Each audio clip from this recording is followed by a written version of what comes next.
You're sitting at a dinner table, surrounded by people who've known you for years. The conversation is easy. Someone's telling a story you've heard before, and you're nodding in the right places, laughing at the right moments. The food is good. The wine is poured. Everyone is playing their part, and so are you. But somewhere in the middle of a sentence you're halfway through, something about work, something forgettable, you feel it. A stillness that drops through you like a stone into water. You're watching yourself talk. You can hear your own voice and it sounds rehearsed, like a recording you've heard too many times. You smile when the table expects a smile. You lean in when leaning in is what the moment calls for. And behind every single one of those gestures, there's a gap between what you're performing and what you're actually feeling. And tonight, for reasons you can't explain, the gap feels enormous. Nobody notices. That's the part that gets you. The performance is so fluent, so well practiced, that the distance between what you're showing and what's actually happening inside you doesn't register on a single face at the table. You could be dissolving in real time, and the person sitting 3 feet away would keep chewing and talking about the weekend. And the strangest part is this: you've been doing this for so long, fitting in, reading the room, adjusting yourself to the shape of what's expected, that until tonight, you didn't fully realize you were doing it at all. Jung spent decades observing exactly this moment. He saw it surface in patient after patient, this quiet, private, unannounced divergence between the self being performed and the self beginning to stir underneath. Most of his patients couldn't put language to it when it first appeared. They'd say things like, "I don't feel like myself," or "Something's off, but I don't know what." They'd describe a hollowness in situations that should have felt full, a restlessness that had no target, a creeping suspicion that the life they were living had been built for someone they weren't sure they still were. Jung recognized it, every time, as the opening movement of something he called individuation, the long, destabilizing process of becoming who you actually are underneath everything you've been performing. And what he discovered about this process would unsettle anyone willing to hear it. Because individuation doesn't begin with inspiration. It begins with a kind of quiet collapse. The person you've presented to the world for years, the capable one, the accommodating one, the one everyone could count on, that person starts losing coherence, and the people around you can feel something shifting before you can even name it yourself. Today I'm going to walk you through what Jung actually identified about this transformation. And I want to be honest with you from the beginning. This is a difficult story to hear because it doesn't end with a better version of who you used to be. It ends with a different person entirely. We're going to look at 3 movements Jung mapped in the people who went through this. First, what's actually dying, the structures you built your identity around, and why the psyche insists on dismantling them. Second, the disorienting, necessary in-between, where you're no one yet, where the old self has been exposed as fiction, and the real one hasn't arrived. And third, who comes through the other side of that passage, and why the people around you won't always be glad about it. This is about what it costs to become someone your own life can't recognize anymore. And if you're already sensing that cost, if the gap at the dinner table has started widening in ways you can't close, then what's happening to you has a name, and a shape, and a trajectory that Jung spent his entire career trying to understand. To understand why this transformation starts the way it does, quietly, in the middle of an ordinary evening, while everyone else keeps eating, you have to understand what Jung meant by the persona. He used the word deliberately. It comes from the Latin word for the masks worn by actors in ancient theater, and that's exactly what he saw it as, a mask. A constructed face designed for the world, something built, piece by piece, starting so early in your life that you never had the chance to consent to its construction. The persona isn't a lie in any simple sense. Jung was careful about this. He didn't see it as weakness or deception. He saw it as a survival tool, and a remarkably effective one. It was assembled from every lesson you ever absorbed about which version of yourself was safe to show and which version needed to stay hidden. Think about a child standing in a kitchen doorway after her parents have been fighting, holding still, reading the air, calculating whether this is a moment where her presence will calm things down or make them worse. She's 4 years old and she's already building the mask. She's learning which emotions land safely and which ones cause the room to shift against her. A few years later, she figures out that a certain kind of humor makes her father soften, so she becomes funny. She notices that her mother relaxes when she's self-sufficient, so she stops asking for help. By the time she's a teenager, the persona is sophisticated enough to navigate almost any social environment. By the time she's an adult, it's so seamless she doesn't know where it ends and she begins. The persona accumulates, layer after layer, year after year. Every workplace that rewarded a particular kind of professionalism, every friendship that was easier when you kept the complicated parts of yourself tucked away, every romantic relationship where you unconsciously shaped yourself around what the other person needed you to be. Each accommodation adds another layer to the mask until the mask becomes fluent, automatic, and eventually invisible, even to the person wearing it. Most people spend their entire lives inside the persona and call it personality, call it character, call it just who I am. Jung would have said they're not wrong, exactly. They're just not seeing what's underneath. And for most of a life, that's fine. The persona works. It navigates. It earns approval. It manages conflict. It keeps the machinery of daily life running smoothly. The persona didn't build itself for nothing. It got you here. The problem, and Jung watched this unfold in hundreds of lives, is what the persona costs to maintain, and what it keeps buried underneath. Every quality you suppress to build the mask is still alive somewhere inside you. Every genuine reaction you swallowed because it didn't fit the performance is sitting in your psyche, accumulating pressure. Every moment you felt something real and translated it into something acceptable before letting it reach the surface, that translation takes energy. Constant, grinding, invisible energy. And the persona demands that energy every single day, in every interaction, without rest, for decades. The person wearing the mask doesn't feel this expenditure consciously. They just feel tired in ways that don't correspond to how much they've actually done. They feel a vague but persistent sense that something is being drained from them, that they're running on a deficit they can't locate. They sleep enough and wake up unrested. They take vacations and come back still depleted, and they can't figure out why, because on paper, everything is fine. Jung would have recognized that exhaustion immediately. It's the tax the persona collects for the privilege of fitting in, and it's sustainable, up to a point. The point where it stops being sustainable is where this story actually begins. The crack in the persona rarely shows up as a single dramatic event. Sometimes it does. A death, a betrayal, a loss that hits so deep the mask can't absorb the impact. But more often, it arrives the way water damage arrives. Gradually, invisibly, until one day you notice the wall is soft in places it should be solid. It starts as a feeling of wrongness that has no name. You wake up, and the life you've built, the career you worked for, the relationship you chose, the social circles you cultivated, all of it looks correct on paper and feels hollow in your chest.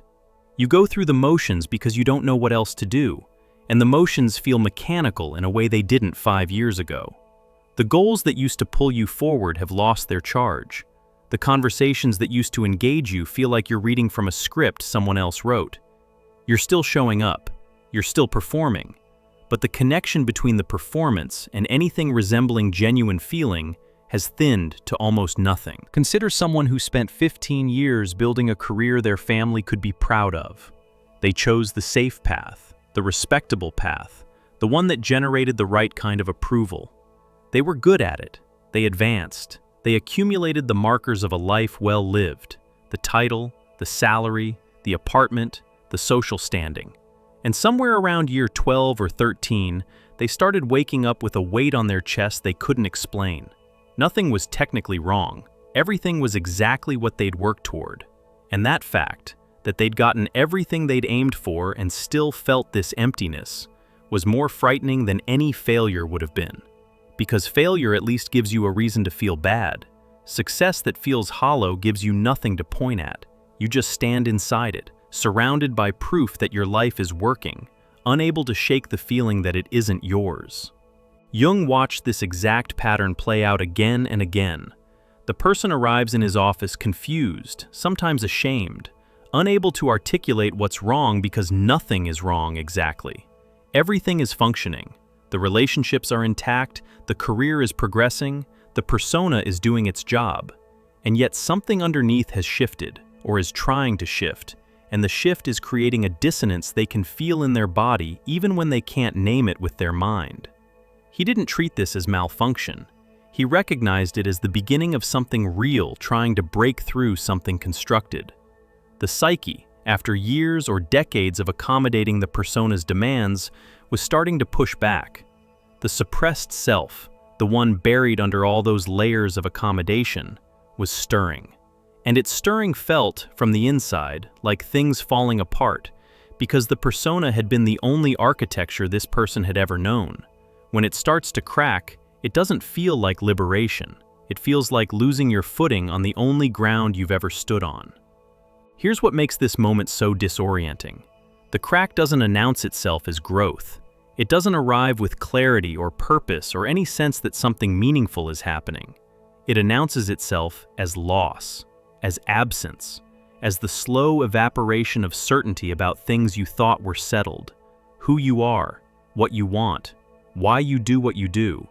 Questions you thought you'd answered years ago suddenly reopen, and the answers you had don't hold anymore, and you're standing in your own life feeling like a stranger in a house you built with your own hands.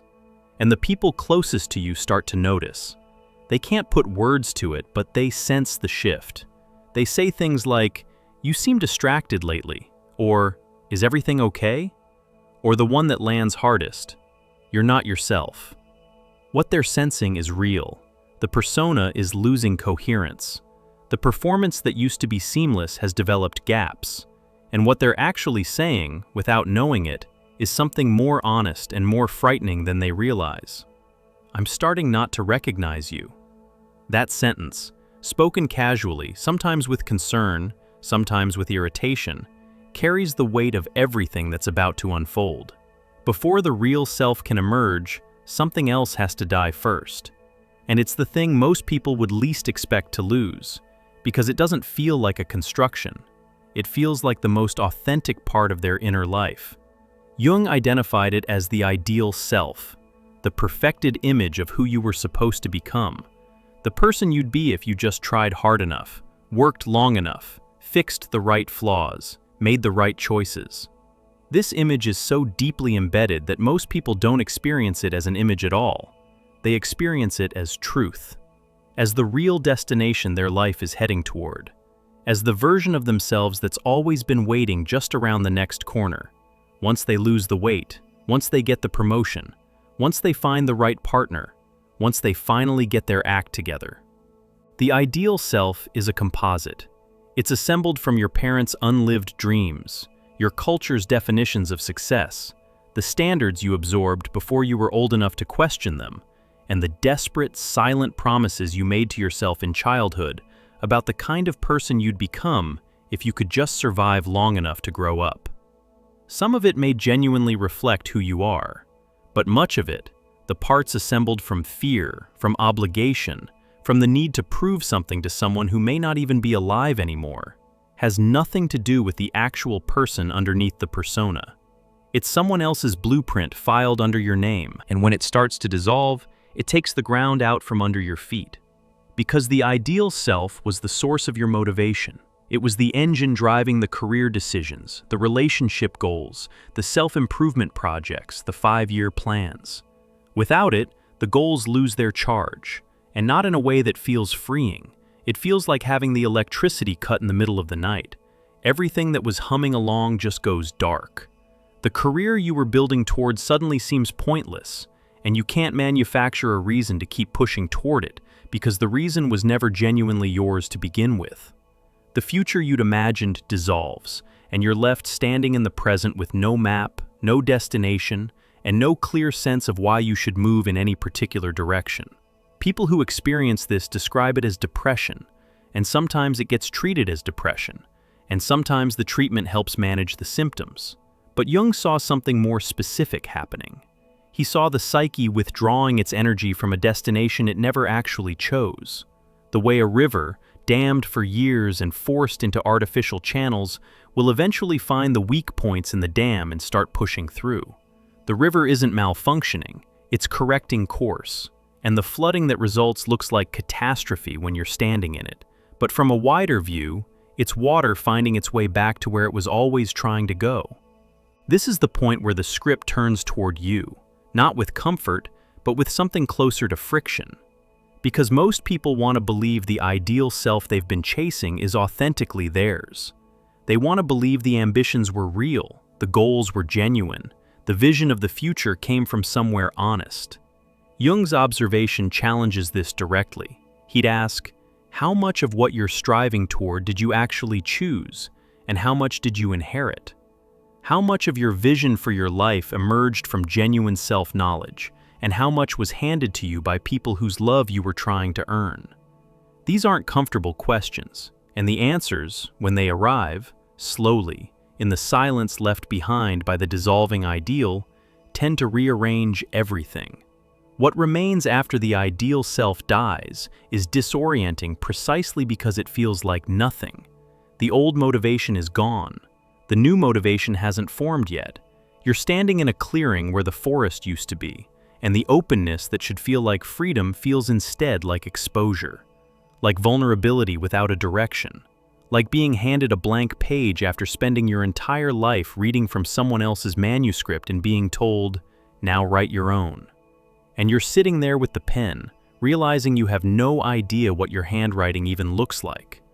Jung was honest about the cost of what happens next, and this is the part most narratives about personal transformation leave on the cutting room floor. The persona wasn't just a private performance, it was a relational contract, an unspoken agreement between you and every person in your life about who you'd be, what role you'd play, and how the system would run. You were the stable one, or the accommodating one, or the funny one who kept things light, or the responsible one who held everything together so nobody else had to. Whatever role the persona occupied, it served a function in other people's lives, and they built their own functioning around it. When the persona starts dissolving, the people around you begin to feel something shift. They can't always articulate what, but they sense it the way you sense a change in temperature before you register it consciously.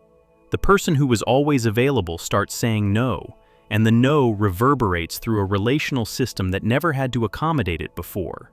The person who was always self-sacrificing begins to take up space, even small amounts of space, even just the space of having an opinion, and this reads as selfishness to people who built their comfort around the sacrifice. The person who always managed everyone else's emotional weather becomes less willing to carry that load, and the people who relied on that carrying feel it as abandonment. They don't experience your becoming as growth. They experience it as withdrawal, as betrayal, as the violation of an agreement they didn't even know existed but depended on completely. And the words they use carry a weight that goes beyond their surface meaning. You've changed, said like an accusation. I feel like I don't even know you anymore, delivered with bewilderment that's 1 degree away from anger. What happened to you? Asked in a tone that makes it clear the expected answer is an apology. And here is where the anchor motif of this entire story becomes something you can feel in your body. Because what those people are telling you, the ones who say you've changed, the ones who look at you with that baffled, slightly wounded expression, is that they can't recognize you anymore. And the reason they can't recognize you is because what they knew, what they related to, what they built their connection with you around, was the persona, the mask, the performed version. Some of those people loved you, but what they loved was the function you served, the stability you provided, the way you made their lives easier by making yours smaller. And the person emerging underneath, this raw, less managed, less accommodating version, is someone they genuinely, legitimately cannot see as you, because to them, the mask was your face. Jung would say, this is information, painful information, the kind that arrives with a sting that doesn't fade quickly, but information nonetheless. The connections that can't survive the death of the persona were built on the persona. And that's worth knowing, even when knowing it costs you people you thought would be there regardless of who you became. The persona is cracking. The ideal self is dissolving. The people around you are unsettled in ways they're starting to vocalize, and their words land harder than they should because part of you wonders if they're right, if the problem is you, if the answer is to pull the mask back on, tighten the straps, recommit to the performance that kept everything running smoothly. And you could. People do, every day. They feel the crack forming, and they pour everything they have into sealing it, and from the outside it looks like recovery, like resilience, like getting back on track. But the person standing in the middle of this, the one who's felt the gap at the dinner table, who's heard the words, "You've changed," and felt them land somewhere deeper than criticism, that person is facing something Jung considered the most psychologically demanding phase of the entire journey. The period where the old self has been exposed as insufficient, where its architecture is visibly failing, where the walls are soft in places they used to be solid. And the new self, the real one, the one that's been buried under decades of performance, hasn't arrived yet. There's only the in-between. And most people, when they reach it, do everything in their power to avoid staying there. Because the in-between doesn't announce what it is. It doesn't arrive with a label or a timeline, or any assurance that there's an exit on the other side. It just settles over your life like weather you weren't dressed for. And the first thing you notice is that the tools you've always used to navigate difficulty have stopped working. You try to think your way through it. You sit down and attempt to make a plan, the way you've always made plans, and the plans dissolve before they finish forming. You try to feel your way through it, but the feelings don't organize themselves into anything actionable. They're murky, overlapping, contradictory. You feel exhausted and restless at the same time, drawn toward solitude and terrified of being alone, certain that the old life is over and desperate in quiet moments for the comfort of its familiar shape. Nothing coheres. And the part of you that's always been able to figure things out, the competent one, the capable one, the one who could always find the next step, that part has gone silent in a way that feels less like rest and more like absence. Jung called this the dark night of the soul, and he used the term with the precision of someone describing a specific psychological state, not a poetic mood. He'd observed it in enough patience to know its contours. The old identity has been dismantled far enough that it can no longer function as the organizing center of a life. The persona, that carefully built architecture of roles and reflexes and social agreements, is too fractured to hold weight. And the deeper self, the one that's been buried under all of it, hasn't consolidated enough to take its place. You're suspended between two versions of yourself, and neither one is available to you. The old one has been exposed as borrowed. The new one is still forming in ways you can't perceive or control. From the outside, this looks like depression. It gets labeled as depression, treated as depression, medicated as depression. And sometimes the medication helps manage the symptoms enough to keep functioning, which is worth something. But Jung saw a distinction that most frameworks miss entirely. In depression, energy withdraws and collapses inward. The world goes flat, meaning drains. The system powers down. In the dark night of individuation, energy doesn't collapse, it redirects. It pulls away from the external structures the persona maintained and moves towards something interior that hasn't taken shape yet. The person isn't shutting down. They're being reorganized from the inside out. But because that reorganization doesn't produce visible results, doesn't generate a new plan, a new direction, a new version of the performance, everyone around them, and often the person themselves, reads it as breakdown. The difference matters because it changes what the experience requires. Depression often needs intervention, support, treatment, sometimes medication, structures to prevent further withdrawal. The dark night needs something almost opposite, the willingness to stay in it without fixing it, to resist the enormous, almost physical pull toward resolution, to let the emptiness be empty for as long as it needs to be empty, which is the single hardest thing the psyche can be asked to do. Because the ego survives through structure, through plans, through having an answer to the question, what now? And the dark night strips all of that away and asks you to keep breathing in the absence. What makes it harder, and this is the piece that blindsides almost everyone who enters this phase, is what starts surfacing through the cracks.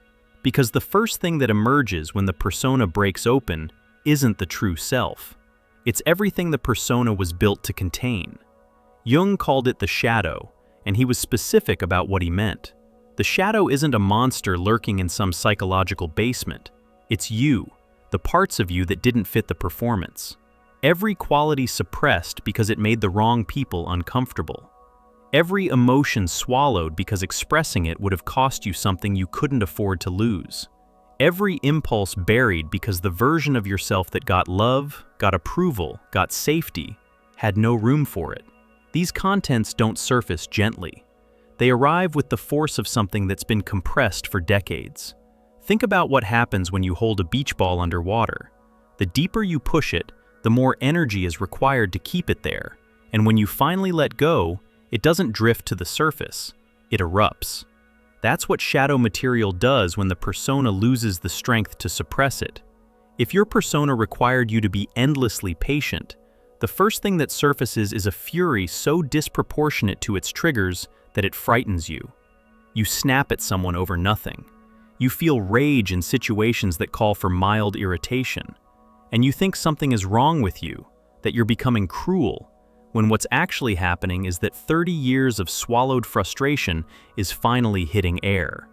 If your persona was built on emotional self-sufficiency, the one who never needs anything, never asks for anything, handles everything alone, what surfaces is a need so raw and so deep that it feels humiliating. You find yourself wanting to be held, wanting to be taken care of, wanting someone to just handle things for once, and the wanting feels so foreign to your self-image that you shove it back down almost as fast as it appears. If your persona demanded constant responsibility, the one who managed everyone else's chaos, who held things together so nobody else had to, the shadow holds the longing to be irresponsible, to walk away from the weight, to stop carrying, and that longing comes laced with guilt so thick it's almost indistinguishable from the longing itself. None of these shadow contents are pathological. Every one of them is profoundly human, but they've been labeled as dangerous for so long, labeled by the persona itself, which needed them suppressed to maintain its coherence, that their emergence feels like evidence of deterioration. You feel like you're becoming someone worse, someone more volatile, someone less evolved than the person you were performing. People around you might reinforce this reading. They see the cracks and interpret them as dysfunction rather than as the messy, inevitable consequence of a self trying to assemble itself from parts that were never allowed to coexist. Jung's framework asks something uncomfortable here, and it's worth sitting with even if it generates resistance. What if the qualities surfacing aren't signs of regression? What if the anger, the neediness, the desire to stop carrying everyone else's weight? What if those are the exact capacities that were missing from your life?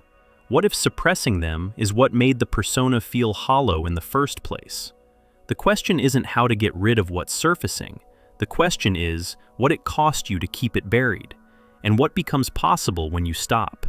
And if that question is landing somewhere real in you right now, if you're in this in-between space, watching parts of yourself surface that you don't know what to do with, we put together something that might meet you where you are.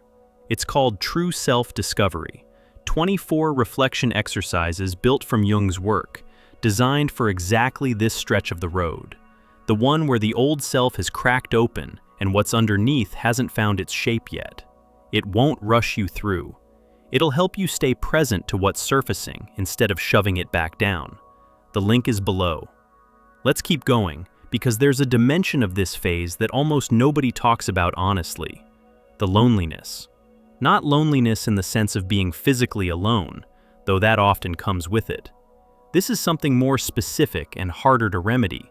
It's the loneliness of being between versions of yourself in a world that has no category for that experience. Everyone around you relates to a fixed identity. They know you as someone, the reliable one, the warm one, the strong one, the funny one.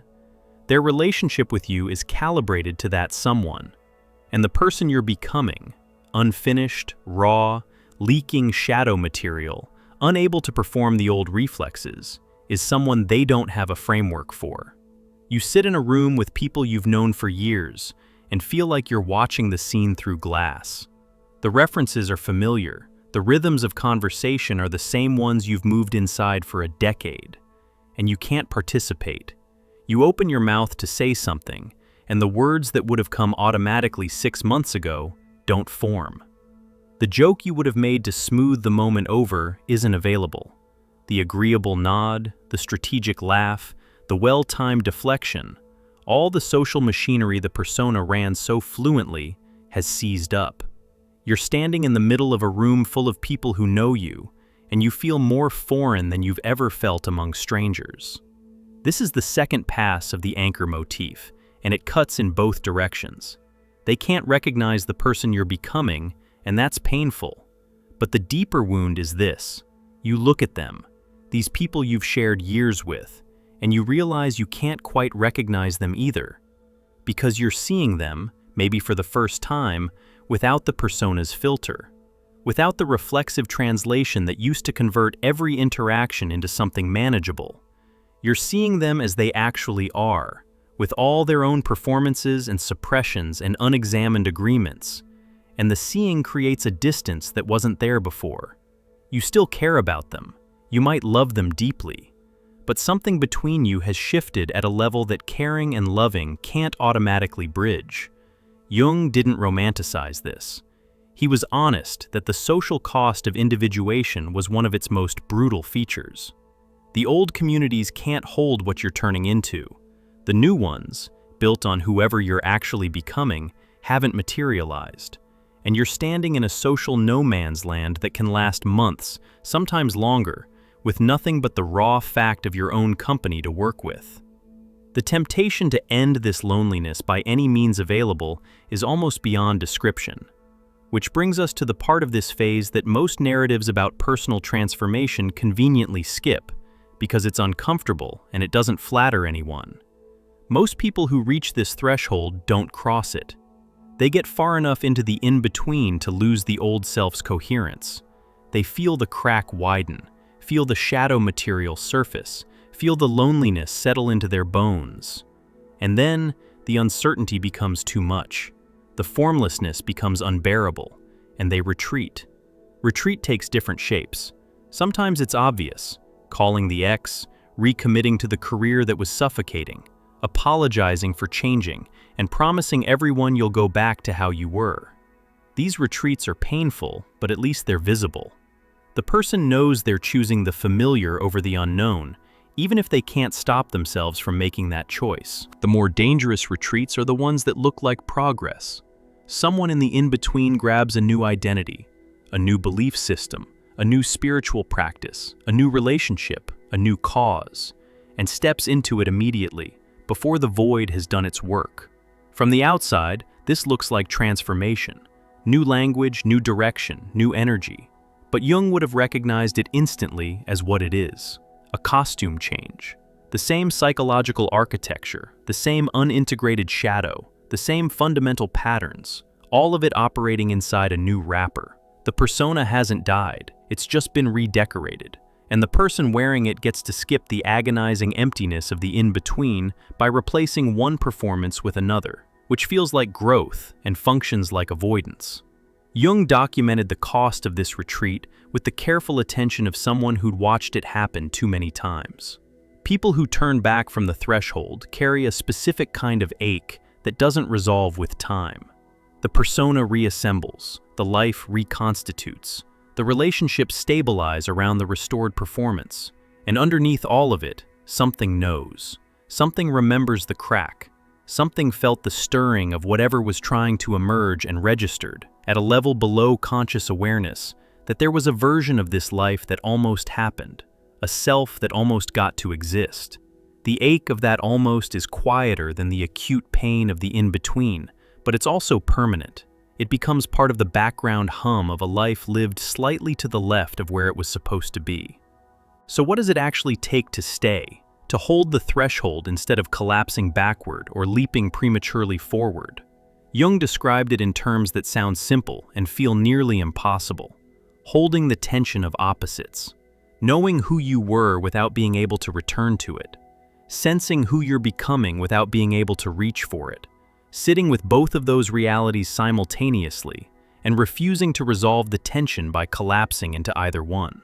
He called the mechanism that makes this possible the transcendent function, the psyche's capacity to generate something genuinely new when a person can hold contradictory states without forcing a premature resolution. The transcendent function doesn't operate on demand. You can't will it into action.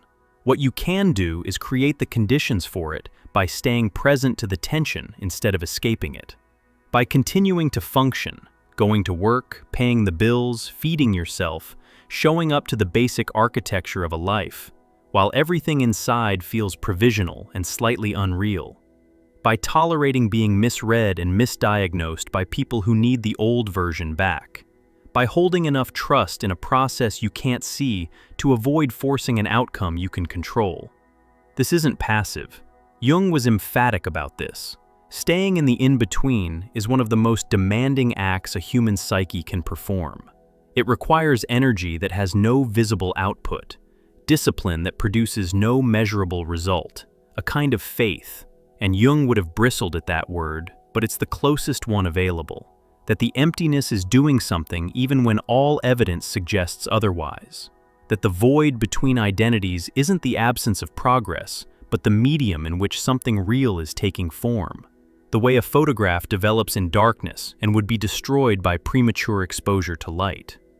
There's a moment in this phase, and if you've been through it, you'll know exactly the one I mean, where you look in the mirror and genuinely can't locate the person you used to be. The face is the same, the features haven't changed, but the expression staring back at you carries something the old face never did, something unguarded, unsettled, slightly raw, a face that hasn't decided yet what it's going to show the world because the mechanism that used to make that decision automatically has gone offline. And the strangeness of it, of looking at your own reflection and feeling like you're meeting someone for the first time, is one of the most disorienting experiences a person can have. Jung would have called that disorientation a sign, though, and a good one, because the face that feels unfamiliar is the first honest face you've worn in as long as you can remember. The persona's face was always slightly composed, slightly adjusted, slightly performing even in private. This face, raw, uncertain, stripped of its habitual arrangement, is closer to real than anything you've shown a mirror in decades. And if it looks like a stranger, that's because the person you're meeting has been waiting behind the performance for a very long time. The in-between ends. Jung was clear about this, even as he refused to specify how long it lasts, because it lasts as long as it needs to and not a day less. It ends the way a season turns, gradually, with false starts and reversals, and then unmistakably. Something solidifies, something that doesn't have the old self's edges, doesn't carry the old self's reflexive need to be recognized and approved and positioned correctly in other people's narratives. Something quieter and at the same time more substantial, the way a tree with deep roots doesn't need to announce its presence the way a sapling does. And the person who comes through, the one who held the threshold, who sat with the shadow, who tolerated the loneliness and the formlessness and the unbearable absence of a clear answer to the question of who they are. That person is going to surprise everyone who knew the version that went in, including, sometimes especially, themselves. The surprise isn't dramatic. That's the first thing worth saying, because every narrative about personal transformation wants to hand you a cinematic moment. The clouds parting, the music swelling, the person stepping into the light reborn and radiant, and finally, triumphantly whole. Jung would have distrusted that version immediately. What he actually documented in people who came through the other side of individuation was quieter than that, and stranger, and in many ways, harder to name. They didn't arrive at a new version of themselves the way you arrive at a destination. There was no clear border crossing. What happened was closer to realizing, slowly, over days and then weeks, that the free fall had ended at some point and they hadn't noticed. The ground was under them again, except it wasn't the same ground, and they weren't the same person standing on it. Jung described the individuated self in terms that would disappoint anyone looking for transcendence. He didn't talk about enlightenment or elevated consciousness or spiritual arrival. He talked about reduced dividedness. The gap between what the person felt and what they expressed had narrowed to something livable. They could hold their own anger without being consumed by it and without performing its absence. They could sit with sadness and let it move through them without constructing a story about what the sadness meant about their worth. They could want things, openly, without apology, and tolerate the vulnerability of wanting without needing to dress it up as something more acceptable. This sounds modest on paper. In practice, it changes everything about how a person moves through the world. Because the energy that used to go into maintaining the performance, into monitoring how they were being perceived, adjusting their presentation in real time, managing the distance between what they felt and what they showed, all of that energy becomes available for something else, for actual presence, for contact with what's happening instead of contact with their anxiety about what's happening, for responding to life as it is rather than performing a response calibrated to how they think it should look. Jung noticed something specific about these people that he returned to again and again in his later work. They had developed a different relationship with approval. They still appreciated being understood, still valued genuine connection, still felt the pull of wanting to be seen accurately by the people they cared about. But the desperate, organizing quality of that need, the way it used to function as the compass for every decision, every word, every self-presentation, had loosened its grip. They could tolerate being misread. They could sit with someone's disappointment in them without immediately scrambling to fix it. They could hold a position that made a room uncomfortable and stay in it, stay in themselves, without the old reflex of retreating into whatever version of the truth would make everyone feel better. This is where the anchor motif lands for the fourth time, and it cuts in the direction you might not expect. What the people around them can't recognize isn't a worse version or a better version. It's the absence of the performance itself. The managed quality is gone. The slight adjustment that used to happen behind their eyes before they spoke, that micro-calculation of what's safe, what's expected, what will maintain the relational agreement, has stopped. And what's left is something direct and present, and slightly unsettling to people who only ever interacted with the curated output. They look the same face, same voice, same mannerisms in many cases. But something essential has shifted in the way they inhabit those features, and people feel it even when they can't articulate what changed. "You seem different" is the most common version. Sometimes it comes with warmth, sometimes with wariness, sometimes with accusation. The words are the same regardless. What varies is whether the person saying them experiences the change as invitation or threat. And here's what most transformation narratives refuse to say honestly, because it doesn't make for comfortable listening. People who have genuinely come through individuation are often difficult to be around for people who haven't started theirs. Jung was blunt about this. Authenticity is inherently disruptive in any system that runs on performance, and most systems run on performance. Families, workplaces, friendships, communities. They operate through a web of unspoken agreements about who plays what role, what can be said, and what stays buried, which emotions are acceptable, and which ones get managed out of the room. When someone stops honoring those agreements, and they stop not out of rebellion or defiance, but simply because the capacity to sustain them has been burned away, the system registers it as a violation. The person who used to absorb tension so nobody else had to deal with it stops absorbing. The person who used to laugh at jokes that weren't funny stops laughing.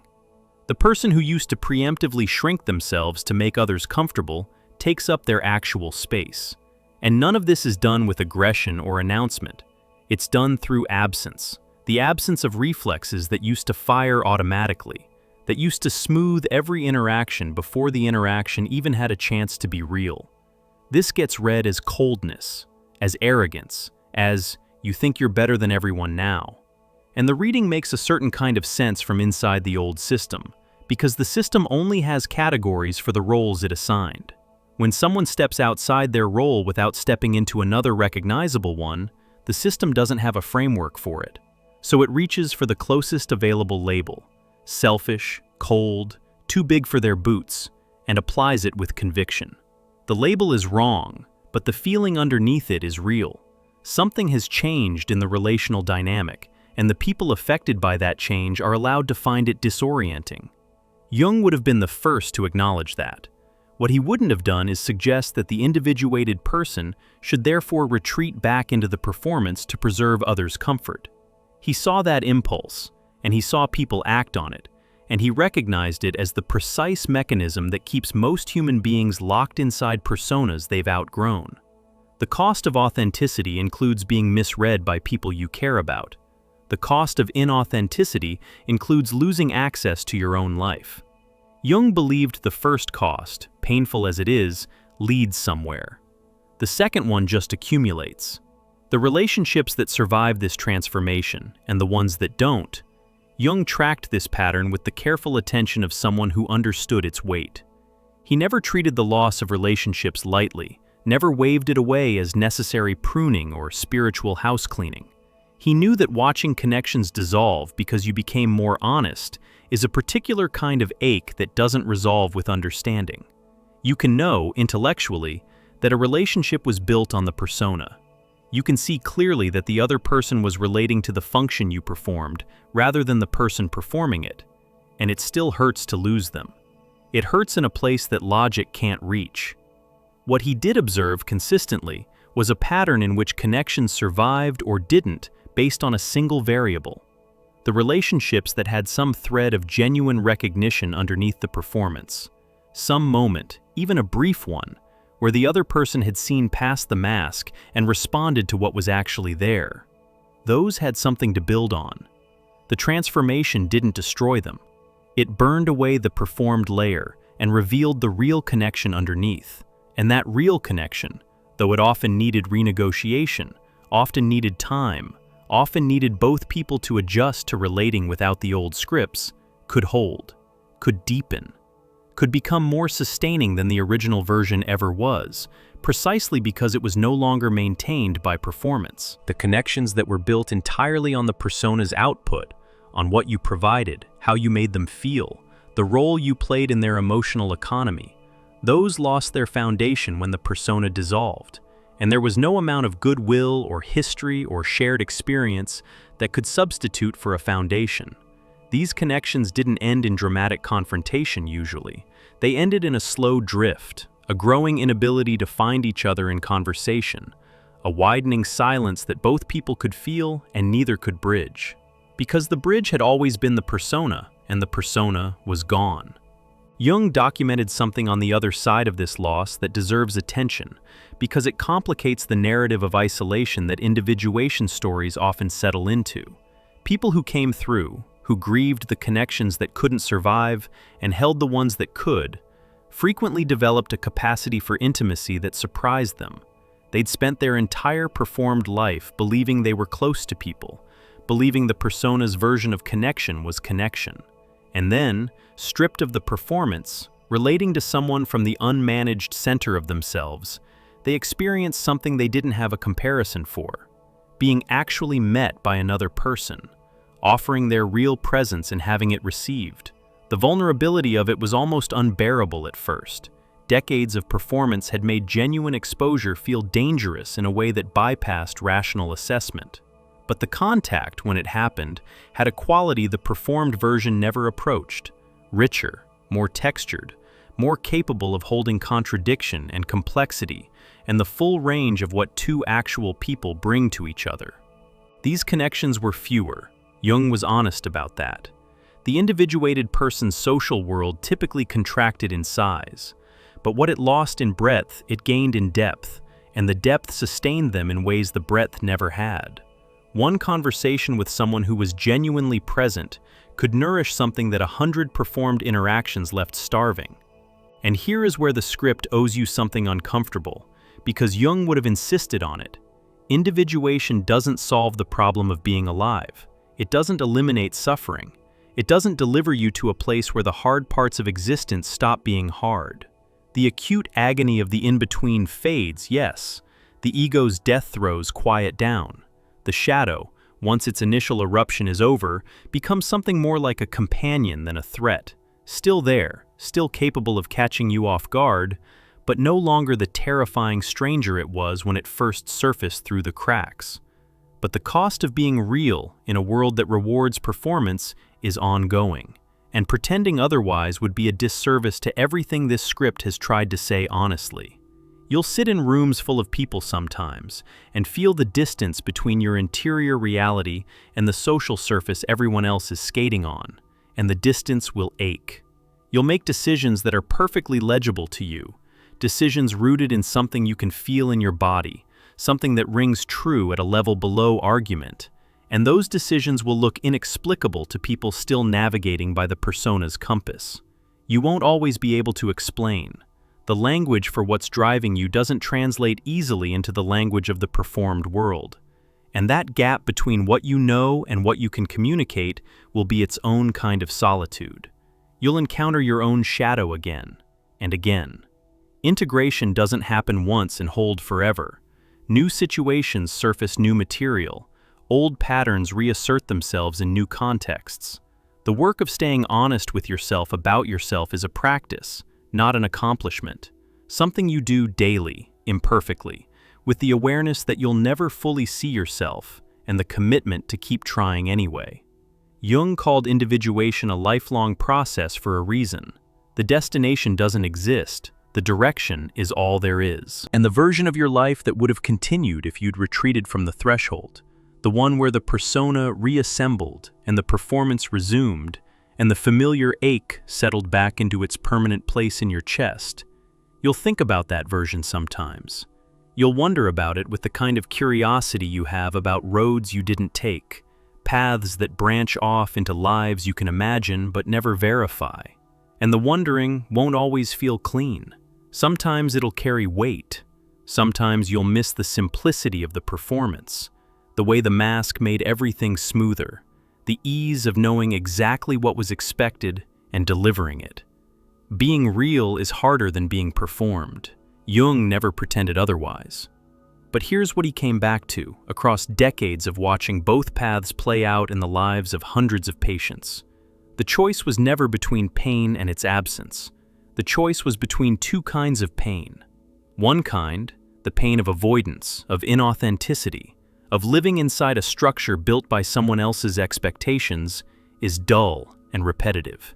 It doesn't sharpen, it doesn't teach, it just circulates year after year, wearing the same groove a little deeper, eroding something essential so gradually that you don't notice what you've lost until the loss is almost total. The other kind, the pain of becoming, of shedding what's false, of standing in the world without the buffer of performance, is acute and purposeful. It hurts with the specificity of something that's actually happening, something that's moving, something that has a direction even when you can't see where it's headed. One pain keeps you where you are. The other delivers you somewhere you couldn't have reached by any other route. If what this script has described feels like something you're living inside right now, if the performance has cracked and the shadow is surfacing, and the people around you are looking at you with that slight confusion that says they can feel something different but can't name it, then what I want to say directly is this. The disorientation is proportional to the transformation. The strangeness of not recognizing yourself in the mirror is proportional to how long you wore a face that wasn't yours. The loneliness of the threshold is proportional to how many of your connections were built on the persona rather than the person. None of this is a sign that something has gone wrong. All of it is evidence that something is finally going right, for the first time in longer than you probably want to admit. Stop trying to explain this to people who need you to stay the same. The process can't be narrated while it's happening, and anyone invested in the old version of you will hear your explanation as an excuse for abandoning the role they need you to play. Stop trying to accelerate the timeline. The in-between takes the time it takes, and every attempt to force a resolution produces a costume change rather than the real thing. And stop treating the loss of the old self as failure. It was always going to be too small. Whatever has been building underneath the performance needed room that the performance could never provide. Jung staked the second half of his career and the second half of his life on a single observation. The self underneath the persona is worth everything it costs to reach. He didn't say this lightly. He'd been through his own years of disintegration, his own confrontation with the unconscious, his own period where the people around him questioned whether what was happening to him was breakthrough or breakdown. He knew the cost from the inside, and having paid it, having watched hundreds of others pay it, he remained certain that the person who emerges is worth the journey required to find them. The persona doesn't just hide you from other people, it hides experience from you. Inside the mask, the range of what you can feel is governed by what the performance permits. Joy gets capped by the same mechanism that caps grief. Presence gets blocked by the energy required to maintain the right impression. Intimacy gets filtered through the calculation of what's safe to reveal. You live inside a narrowed bandwidth of your own life, and because you've never known anything else, you assume the bandwidth is all there is. Individuation widens it. The lows reach lower. That's real, and there's no point pretending otherwise. The vulnerability cuts closer to the bone. The solitude has a rawness that the persona's social fluency used to buffer. But the joy, when it arrives without the filter. The love, when it's offered from the real center of yourself rather than from the persona's managed output, carries a weight and warmth that the performed version could never produce. And the stillness, that particular quality of quiet that comes from having nothing left to hide, is something the persona couldn't even simulate, because the persona's entire existence depended on maintaining something hidden. The dinner table from the beginning of this script, that moment of watching yourself perform, of feeling the gap between the mask and the face underneath it, that was a door opening. That quiet, private noticing was the first honest thing that had happened in a long time, maybe in years. And honest moments, once they occur, can't be unfelt. They change the terms of everything that follows. The life ahead won't be recognizable to the person who sat at that table performing. It couldn't be. That person didn't have the range to imagine it. The persona's bandwidth was too narrow to conceive of what becomes possible when the performance ends. The depth of connection, the vividness of experience, the particular freedom of moving through the world as someone who has stopped managing the distance between who they are and who they appear to be. You couldn't have seen this from inside the mask. You didn't have the eyes for it yet, but you're getting them now. Slowly, in the discomfort, in the space between the old identity and whatever is assembling itself in the dark, you're developing a capacity for seeing that the persona would never have permitted. And what you'll eventually see, when the in-between has done its work and the new ground has solidified enough to stand on, is a version of your life that's smaller in some ways and immeasurably larger in others. Fewer performances, fewer relationships built on function, fewer days spent managing an impression, and more room, more contact, more of the unfiltered texture of being alive than you knew was available. The people who can't recognize you are seeing the truest thing you've ever shown them. The face without the mask, the voice without the script, the presence without the performance. They may not know what to do with it. They may never know. But you will. Slowly, imperfectly, with all the mess and uncertainty and ongoing cost that realness carries, you will. Jung spent his life studying this moment. Everything he found points the same direction. The transformation doesn't announce itself with clarity or confidence. It announces itself with the raw, unsteady sensation of standing in the world without the architecture you used to hide behind, and discovering, against every expectation, against every fear, that you can hold your own weight. You can hold it.